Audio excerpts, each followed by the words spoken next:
Welcome to Wild Breakaway with Ben Clymer. I'm Audra Martin. The Minnesota Wild reminded their fans tonight that no game is over till it is officially over tonight, forcing overtime in the final seconds of regulation. Then Jason Zucker getting it done. He had a fantastic game, certainly the first star of this game, giving the Wild the 4-3 win over the visiting Chicago Blackhawks. It really was a much needed win for this team. Yeah, not the start necessarily the Minnesota Wild nor Bruce Boudreau wanted, but he wanted speed, and he got that in the second half of the game. And what player would bring speed? Well, Jason Zucker, 10 shots on goal, 3 points during the game. And how about the all-around effort at the end of the game? Every player touching the puck, it ending up in the back of the net after a wonderful breakaway move by Jason Zucker.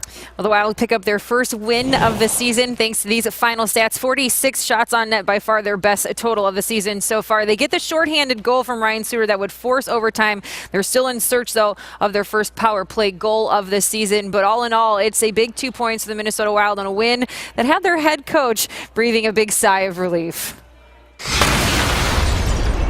If this is how the year is going to be, I won't have any hair at the end of it.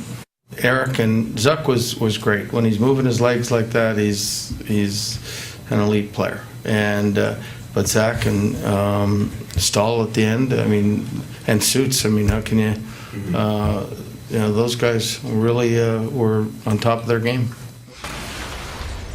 So now this homestand continues on Saturday when the Wild welcome the Carolina Hurricanes to town. The Carolina Hurricanes that, with a new head coach in Rod Brind'Amour, find themselves sitting atop the Metro Division, a very talented team that has had a couple tough seasons, and I think they are really enjoying the fact that so far they're out to prove that they are a competitor night in and night out. Well, and it's all about Rod Brind'Amour in terms of coming in, trying to change culture and trying to instill really what is the Brind'Amour way, a player that played hard, a player that had accountability, and a player that was a great leader. Now obviously trying to move that into his coaching pedigree, if you will, and I think he's done a nice job in a very difficult situation, a team that's traded some of their players away, a team that's had a change in ownership. This is a good thing for that conference and for that city because it was not looking like it was heading the right direction. Yeah. Well, the Minnesota Wild have some momentum in hand. We'll see if it can carry over to the weekend when they take on the visiting Carolina Hurricanes. We look forward to seeing you then. In the meantime, for Ben Clymer, I'm Audra Martin. Thanks for joining us tonight on Wild Breakaway.